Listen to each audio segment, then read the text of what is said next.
अब राजस्थान की खबरें देखें भी और खबरें पढ़ें भी।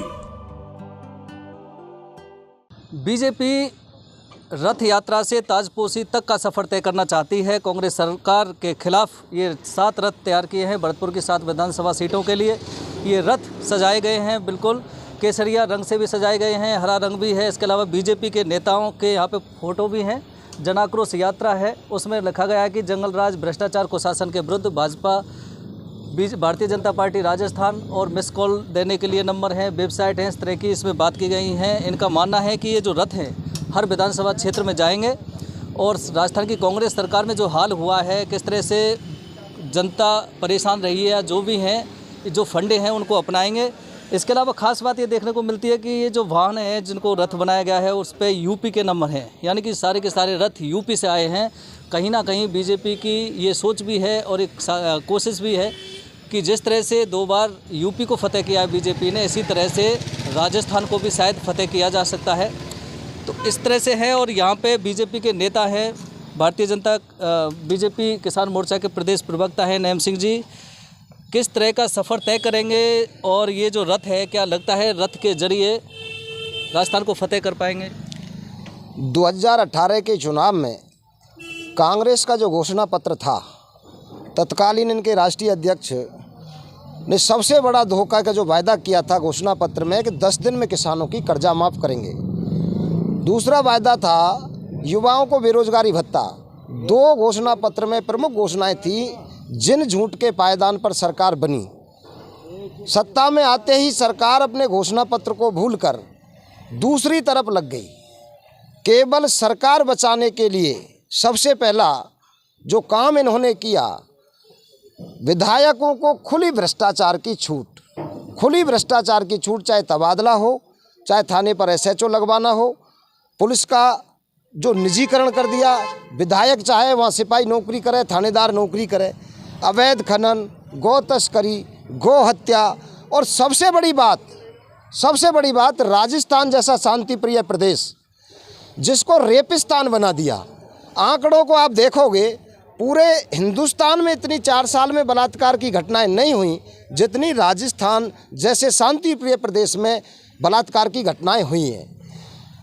इस रथ यात्रा के जरिए भारतीय जनता पार्टी का उद्देश्य जो है, इसकी जो कुशासन, भ्रष्टाचार और जंगल राज की जो 4 साल की नीतियां रही, जनता जो परेशान रही, उन बातों को हर आदमी तक पहुंचाना, हर जन तक पहुंचाना और केंद्र की लोक कल्याणकारी नीतियाँ उनसे लोगों को अवगत कराना इस रथ यात्रा का उद्देश्य है।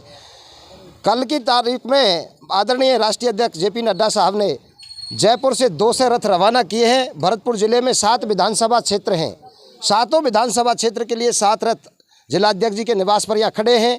हर विधानसभा क्षेत्र में एक रथ जाएगा। हर विधानसभा में, हर पंचायत मुख्यालय पर एक सभा रखी जाएगी और जो भी रास्ते में गांव पड़ेंगे वहां पर यात्रा का स्वागत और सम्मान किया जाएगा।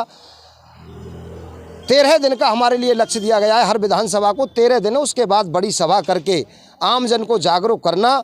और इसका जो भ्रष्टाचार का शासन रहा है 5 साल गहलोत जी की केवल सत्ता बचाने के लिए, कुर्सी बचाने के लिए ही निकल गई। इस भ्रष्टाचार के शासन में राजस्थान को 20 साल पीछे धकेल दिया। इतना भ्रष्टाचार और आमजन जितना परेशान रहा है, चाहे वो सामाजिक स्तर हो, चाहे आर्थिक स्तर हो, हर स्तर पर राजस्थान को 20 साल पीछे कर दिया।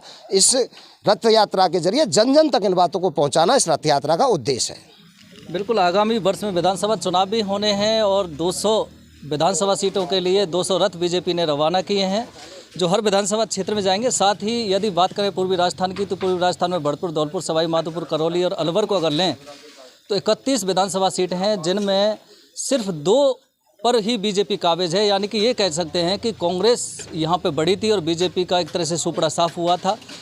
और भरतपुर ज़िले की अगर बात करें तो 7 विधानसभा सीट हैं जिनमें आज भी 3 विधानसभा सीटों पर बीजेपी के पास प्रत्याशी नहीं है। क्योंकि भरतपुर शहर की सीट की बात करें तो वहाँ से राज्य मंत्री डॉक्टर सुभाष गर्ग हैं जिनके सामने मजबूत प्रत्याशी बीजेपी के पास नहीं है जो लड़ सके। इसके अलावा नगर की बात करें, नगर विधानसभा सीट पर भी बीजेपी के पास कोई प्रत्याशी नहीं है। 2018 के चुनाव में यदि गौर करें तो वहाँ जो बीजेपी की प्रत्याशी थी वो 3रे नंबर पर रही थी। इसी तरह से अगर कामा विधानसभा सीट की बात करें तो वहाँ से राज्य मंत्री डॉक्टर जाहिदा खान हैं जाहिदा खान के सामने भी बीजेपी के पास कोई मजबूत प्रत्याशी नहीं है। तो ये बड़ा मुश्किल भी है बीजेपी के लिए कि भरतपुर ज़िले को कैसे फतेह किया जा सके। लेकिन इतना ज़रूर है कि रथ के जरिए ताजपोशी तक का सफ़र बीजेपी राजस्थान में तय करना चाहती है। कितना कर पाएगी, कितना सफलता मिल पाएगी, वो तो 2023 के विधानसभा चुनाव में देखने को मिलेगा।